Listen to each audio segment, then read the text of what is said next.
Bonjour à toutes et à tous, bienvenue dans ce nouveau Kick Parade. Salut Swan. Salut Erwan, salut à toutes et à tous. On va commencer avec le top 10 de Kickstarter comme d'habitude. En 10e position, c'est World Auto Racing, qu'on est à 100 537 euros. 1260 contributeurs, ce sont les tout derniers jours de ce jeu de cartes de course de bagnole, plutôt esthétiquement agréable à l'œil, avec des cartes de voitures en UV printing. Voilà, donc c'est un peu un jeu de cartes de luxe, vu que ça coûte 40 et quelques balles, voire 44 euros, ouais. Mais bon, c'est joli, ça a l'air bien fait, et j'étais C'est presque vrai. tenté, voilà. Moi je trouve que hormis Gasoil, je trouve que ce jeu il sent bon les années 90 là. Tu sens que le revival des années 80 il touche à sa fin et que on est Ça y est. reparti sur les années 90 là. Ça y est, on va enfin parler de mon enfance, Ah, Erwan. c'est ça y est. Toi aussi, tu vas passer pour un vieux con bientôt. Ouais. Allez, 9e place, c'est une entrée Steven Rhodes Game Volume 2, 67 500, enfin 68 000 euros, tiens, il vient de passer à 68 000 euros, 1312 contributeurs. Il va rester longtemps, on va pas trop en dire. Ouais. Il reste plus de 20 jours. Et ben c'est le volume 2 de Steven Rhodes. C'était quand? C'était il y a 6 mois, quelque chose comme ça. Ouais, Ouais, pas c'est loin. c'est des jeux de cartes indépendants d'après les illustrations cocasses de Steven Rhodes, voilà, qui sont, comment dire, c'est un mélange entre humour et glauque. C'est de l'humour noir en fait, voilà. Donc il y a un célèbre illustrateur des années 70, si je ne m'abuse, qui est pas super connu en France, mais qui est beaucoup plus connu aux États-Unis et en Australie. Je me demande s'il n'est pas australien d'ailleurs. Je crois Il qu'on me en... semble qu'il est australien. Ouais, on avait fait des recherches et il est australien. Enfin voilà, donc c'est des mini-jeux. Si c'est comme le premier épisode, bon, ça réinvente pas l'eau chaude. C'est des mini-jeux, voilà, c'est surtout de la collectionnite pour les fans d'illustration de Steven Rhodes, quoi. Oui, c'est du jeu d'ambiance, c'est le petit jeu qu'on sort en début de soirée avant de sortir l'artillerie lourde. Effectivement, on sent que dans les commentaires, dans les gens qui participent, c'est avant tout des fans du dessinateur, Hmm.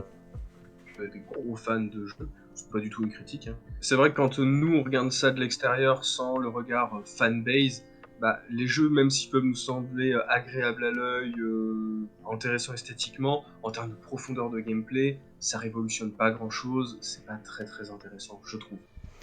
Je suis d'accord. 8e place, eh bien c'est le jeu post-apo qui nous vient des pays de l'Est. Résurgence, 55 000 euros, 1348 contributeurs. Ce sont les tout derniers jours. Il a gagné une place par rapport à la semaine dernière. C'est un, on va dire, petit succès. Voilà. Pour ce jeu, je trouve. Moi, j'aime bien le look de ce jeu. Je trouve très BD. En même temps, il y a un petit côté, il y a une direction artistique un peu rétro. Je trouve que c'est un bon mélange des deux. Et moi, voilà, j'aime bien la thématique j'aime bien la thématique post-apo. Voilà, et puis c'est quand même un gros designer de jeu derrière, hein. C'est quand même, il a fait Endless Winter, là, qui est un gros Kickstarter que j'ai backé, que j'attends avec impatience. Et Dice Hospital, enfin voilà, c'est quand même quelqu'un qui est. Je suis incapable de te dire le nom, enfin je l'ai sous les yeux là, mais c'est Stanislav Kordonski. Ouais, je crois que c'est ça. Voilà, vous m'excuserez si j'ai mal prononcé. Donc voilà, donc je pense que c'est un gameplay assez solide. Direction artistique très cool. Et voilà, c'est une campagne assez courte, donc voilà, le jeu est financé, ceci dit, hein. Ouais, et puis tu sens quand même qu'il y a pas mal d'influence dans tout ce qui se fait dans on va dire, le culturel un peu slave aujourd'hui. On retrouve un peu une ambiance dans les illustrations qui font énormément penser, je trouve, à Stalker ou Metro 2033. Ouais, Le petit plateau des joueurs, on retrouve vraiment le design de This War of Mine. ouais. Alors, plus le jeu vidéo que le jeu de plateau, parce que le jeu de plateau avait un côté beaucoup plus imposant avec toutes les cartes, etc. Mais sur le jeu vidéo, il y avait vraiment cette vue de coupe qu'on retrouve dans ce style-là. Donc c'est marrant, tu sens vraiment toute la culture slave de ces dernières années, enfin slave post-apo euh, et, euh, et on va dire de guerre, quoi. On retrouve dans une seule et même ambiance. Et effectivement, c'est pas un novice qui travaille là-dessus, donc c'est un projet qui a l'air intéressant, qui a développé en plus son propre solo. Donc voilà. Après, c'est vrai que, comme on l'avait dit la dernière fois, il y a quand même beaucoup de mécaniques qui vont s'embrancher, donc à voir si ça fonctionne en fait. Mm, mm, mm. Moi, j'ai toujours tendance à me méfier de ce genre de jeu parce que ça passe ou ça casse. Allez, 7ème place. Oh, c'est une entrée. Ça, tu vas pouvoir encore me traiter de vieux con. Hein. Profites-en, bientôt c'est toi. Alors là, c'est Atmosphere. Qui se souvient d'Atmosphere Video Board Game? C'est une ressortie pour le 30e anniversaire du jeu. Alors Atmosphere, eh ben, c'était un jeu de plateau gothique, une aventure, où eh bien, tu avais une cassette VHS vendue avec le jeu, et tu devais suivre les instructions d'un maître de jeu qui était incarné par un comédien, maquillé de manière assez kitsch, et éclairé aussi de manière assez kitsch, et qui te donnait des instructions, et tu avais un timer, et tu devais, voilà, donc je me rappelle plus très bien exactement ce qu'il fallait faire, mais enfin bon, c'est une espèce de gros jeu de loi, voilà, dans une version un peu gothique. Là, évidemment, la grosse originalité à l'époque, c'était cette espèce de pseudo-interactivité, hein, parce qu'on était au max dans les années 80 pour ça. Voilà, donc c'est un produit purement nostalgique. C'est une réédition, donc un petit peu repensé. J'ai vu qu'ils avaient un peu modifié le gameplay, un peu modifié les éléments, mais pas trop, parce qu'il faut que ça ressemble quand même beaucoup au jeu d'origine. Donc voilà, en tout cas ça marche, il en est à 150 000 euros, 1878 contributeurs, et il reste une quinzaine de jours avant la fin. Donc voilà, c'est du pur produit nostalgique. Oui, d'ailleurs, je me demande comment ça va fonctionner, effectivement, parce que je suppose qu'ils vont pas non plus retourner complètement le truc, parce qu'on perdrait un peu l'aspect nostalgique Non. de la vidéo d'époque. Mm. Mais d'un autre côté, c'est vrai que, en fait, c'est le genre de jeu qui se retrouve avec une durée de vie assez limitée, justement de par la répétitivité de on va dire, de cette VHS qui finalement va présenter un peu toujours les mêmes éléments. Il n'y a C'est pas ça. vraiment d'embranchement. Donc, je me demande comment ils vont dépoussiérer un peu le concept. Bon, à noter qu'évidemment, là, tu n'as plus la VHS. Hein. Ça sera sur une appli. Évidemment. Parce que là, ils vont pas en vendre beaucoup sinon. Voilà. Allez, vite fait, les deux prochains, parce qu'on en a déjà beaucoup parlé. 6ème place, Class War, The Jacobin Board Game. Il a passé la barre des 100 000 euros, Class War. Il a gagné combien de places? Il a gagné une place par rapport à la semaine dernière. 2229 contributeurs. C'est sa dernière semaine, donc c'est vraiment un gros carton, même si on a déploré le peu d'activité sur la campagne, ce qui prouve qu'ils ont été un peu dépassés par leur succès. 5ème place, Geisha's Road, ça va faire la 4ème fois qu'on en parle. Lui aussi vient de dépasser les 100 000 euros, 106 000 euros pour être exact. 2400 contributeurs, c'est pareil, ce sont les tout derniers jours. Alors est-ce que du coup ils ont rajouté un all-in, parce que c'est ce qu'on se disait la semaine dernière. Non, il n'y a rien de nouveau. J'ai pas l'impression. Ouais. Collector Bundle. Bon. Ok.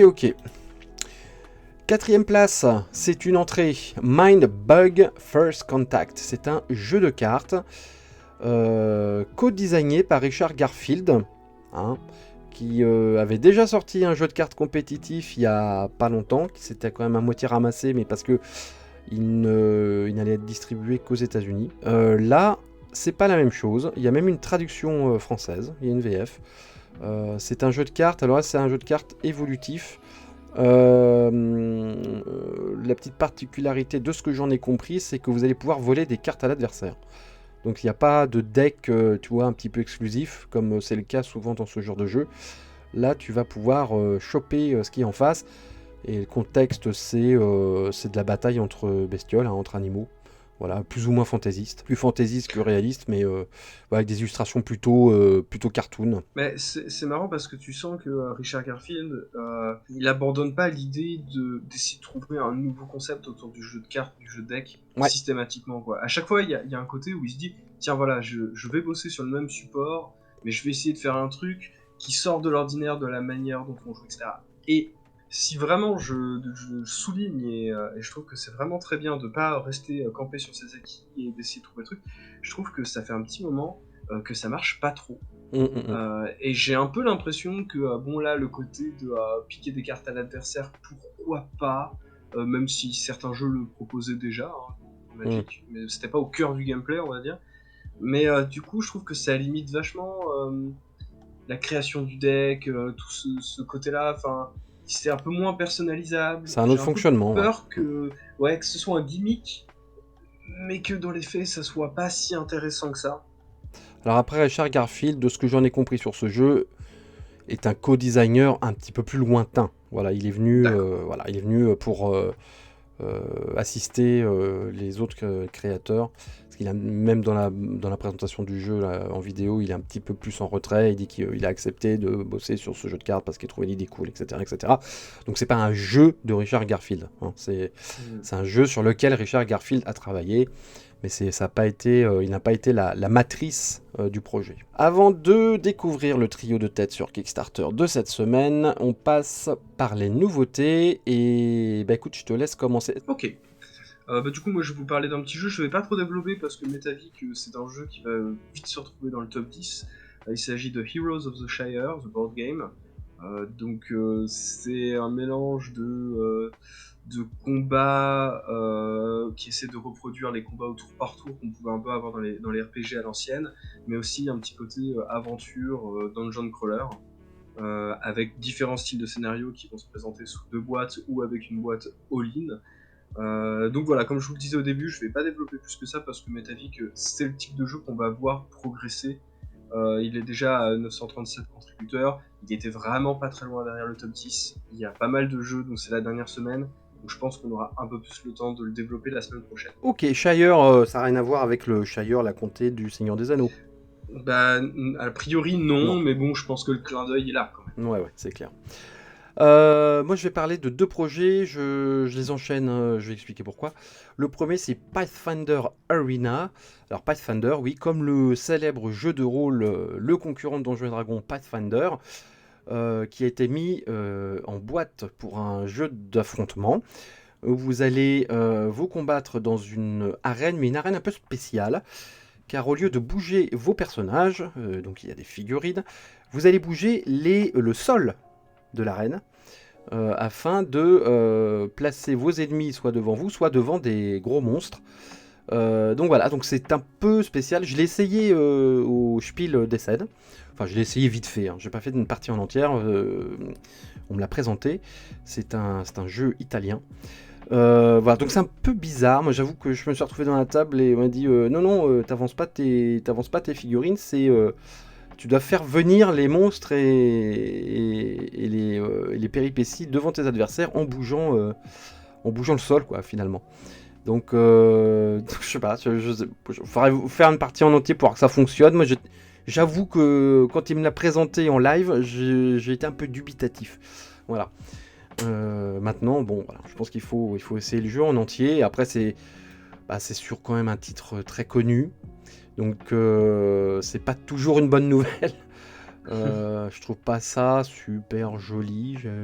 Bon, les figurines sont pas mal par contre. Les figurines sont pas mal. Après, ce sont les designs de Pathfinder. Mais bon, les sculptures ont l'air plutôt cool. Mais en même temps, tu te dis, pourquoi des figurines? Parce que tu vas pas vraiment les bouger sur le plateau, vu que c'est le plateau qui bouge, tu vois, à la place des figurines.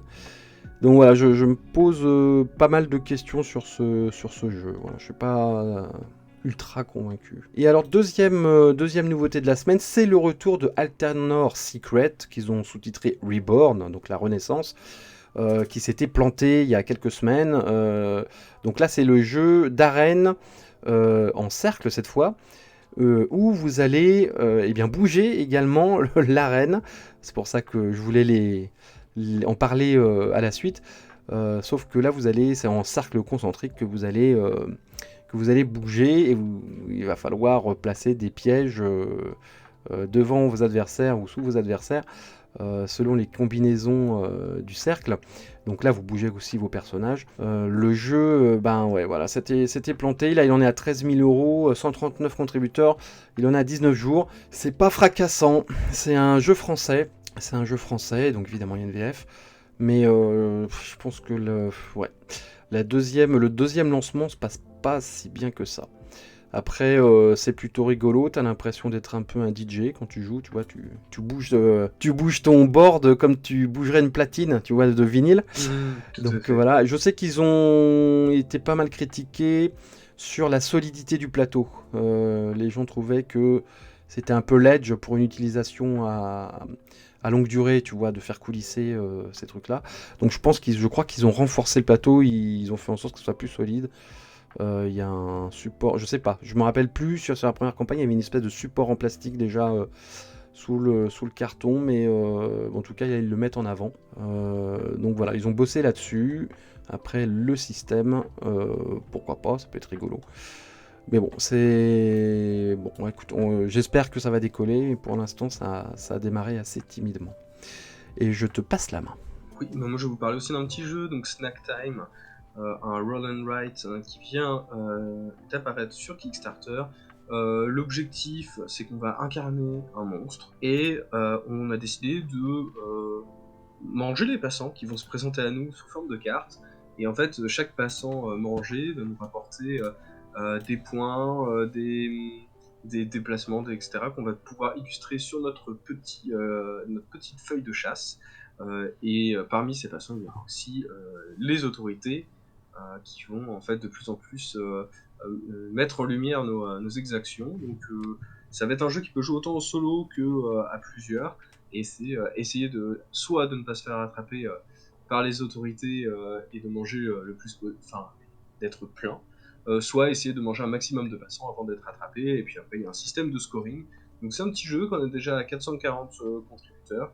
Il y a encore pas mal de jours, donc peut-être que c'est un jeu qu'on verra apparaître aussi dans le top 10, qui est pas excessivement cher, mais je trouve la page peut-être un peu... ouais, je la trouve un peu moyenne dans le traitement. Après, c'est un premier projet, c'est une petite société, donc à voir comment ils arrivent à évoluer avec le temps.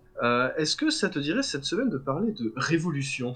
Ah bah dis donc. Ça faisait longtemps. Ouais, c'est clair, hein, Euh, c'est à la mode en ce moment, hein. c'est à la mode, mais pourquoi pas. En fait, c'est pas vraiment un nouveau jeu, ça s'appelle Lever en masse. C'est un jeu solo où il va falloir que jouions différentes actions durant la Révolution française. En environ une petite heure. Le jeu va être proposé avec son extension et voilà, et ça va être. On a décidé de se soulever et maintenant dans quel objectif, quel est notre but. Donc il y a d'un côté, soit on décide de maintenir la monarchie, soit effectivement de garder ce côté république Hmm. et essayer d'aller convertir les pays environnants, ou alors, comme dans la réalité, finalement se rejoindre derrière un abo tyrannique pour finalement conquérir le monde.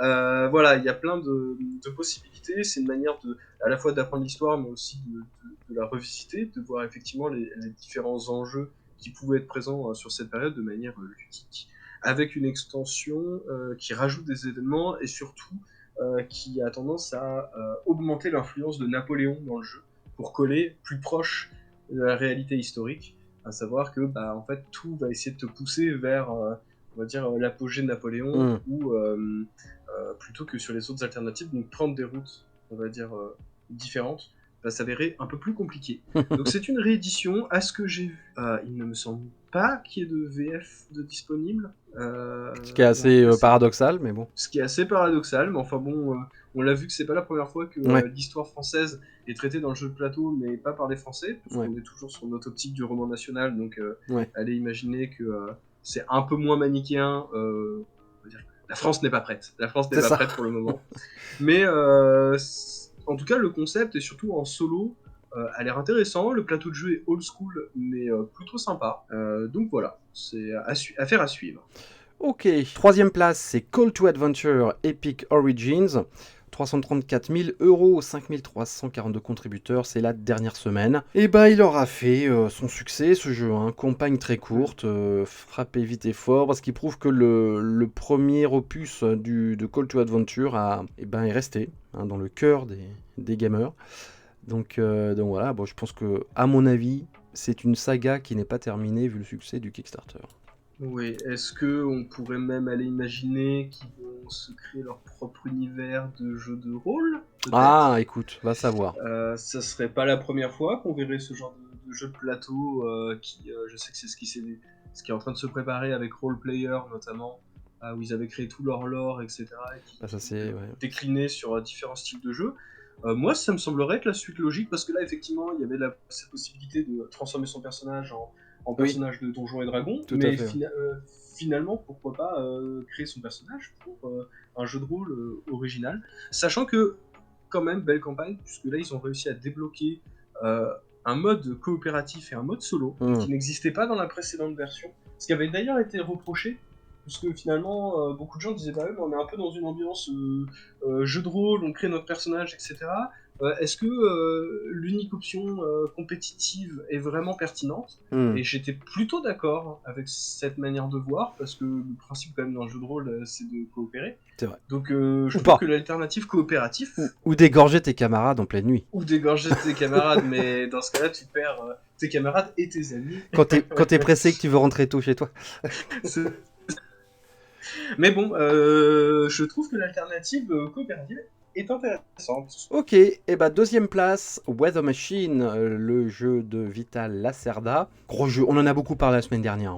Enfin, à moins que tu aies des choses nouvelles à nous dire dessus, c'est possible. Hein. Écoute Erwan, il reste 22 jours avant la fin. Ouais, on va se préserver. Je pense que on va peut-être attendre un petit peu, attendre que le jeu, on va dire, montre toutes ses capacités. Ouais. Voilà, D'accord. juste le solo a été un peu plus présenté pour ceux qui veulent suivre. Mais je pense que moi je te propose On passe. Bon. qu'on passe et qu'on voit dans les semaines à venir comment le projet évolue. Je vais quand même préciser qu'il en est à 791 000 euros, 6600 contributeurs, et effectivement, comme tu l'as dit, il reste 22 jours. Et enfin, number one, bah pour la troisième semaine consécutive, je crois, c'est Hegemony qui a passé la barre du demi-million d'euros. Il est presque à 9000 contributeurs, et ce sont les tout derniers jours, on le verra pas la semaine prochaine. Et bah voilà, bah y a rien à dire, c'est pareil, on n'en a pas beaucoup parlé d'Hegemony, donc voilà, donc c'est un beau succès, enfin c'est même plus qu'un beau succès, c'est un gros carton pour un thème qui est pas évident. Voilà, et il me tarde de l'essayer dans un an, même si je n'ai pas backé, mais comme on m'a gentiment proposé de m'inviter, un backer du jeu m'a gentiment proposé de m'inviter pour y jouer dans un an, donc ça sera avec grand plaisir. Voilà, écoute, sur ce, ben, on va clôturer le Kick Parade sur tous ces beaux jeux. Eh bien, je te dis bonne fin de semaine. Ouais, salut Erwan, et puis rassurez-vous, on vous l'a précisé, il y a beaucoup de jeux là qui arrivaient sur leur dernière semaine, donc l'émission de la semaine prochaine sera probablement beaucoup plus fournie. Même si on arrive quand même sur une période des fêtes, donc forcément Tu vas être plus calme. Ouais. ça va être un peu plus calme, mais ça va aussi être l'occasion de voir des jeux peut-être un peu plus modestes. L'année dernière, c'est ce qui est arrivé, ce qui était plutôt agréable. Donc voilà, on vous donne rendez-vous la semaine prochaine. Ciao. Salut.